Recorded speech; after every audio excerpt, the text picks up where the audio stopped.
Friends, myself doctor Salman Naseer. दोस्तों मैं आप बन जाएंगे। तो अब मैं आप लोगों को बताऊंगा दोस्तों कि ट्यूबरकुलोसिस के काउजेस यानी रिस्क फैक्टर क्या हो सकते हैं या काउजेस क्या हो सकते हैं। तो सबसे इंपॉर्टेंट चीज आप लोगों को याद रखनी है, बैक्टीरियल इन्फेक्शन होने की वजह से इसका कॉजेटिव ऑर्गेनिज्म क्या है, माइकोबैक्टीरियम ट्यूबरकुलोसिस, ये इसका जो है कॉजेटिव ऑर्गेनिज्म है। इसके अलावा दोस्तों ये बहुत ही ज्यादा आप लोगों को ध्यान रखने की जरूरत है कि जिसकी इम्यूनिटी वीक होगी, कमजोर होगी, वो तमाम लोग ज्यादातर इसके जो है तो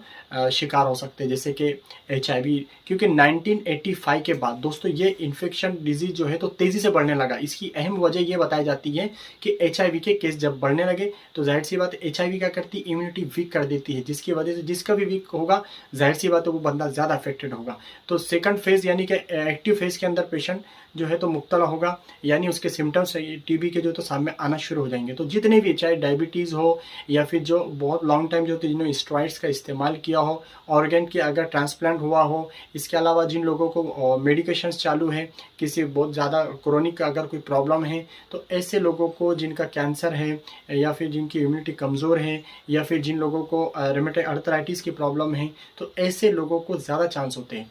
उसके सबसे ज़्यादा ये क्लोज कांटेक्ट में रहने की वजह से, यानी अफेक्टेड जो पर्सन है उसके कांटेक्ट में रहने की वजह से भी ये हो सकता है। क्राउडेड एरिया यानी जब भीड़ भाड़ का जो एरिया होता है वहाँ रहने की वजह से, या फिर दोस्तों इस तरह से, और साथ ही दोस्तों प्रिवेंशन ना लेने की वजह से, जो हेल्थ वर्कर्स होते हैं जो हॉस्पिटल के अंदर वर्क करते हैं, ऐसे लोगों को भी दोस्तों बहुत ही ज़्यादा जो है तो इसके रिस्क होता है। चीज़ दोस्तों माल न्यूट्रिशन यानी कि नुक्स तग़िज़ा जिसको उर्दू में कहा जाता है, यानी कि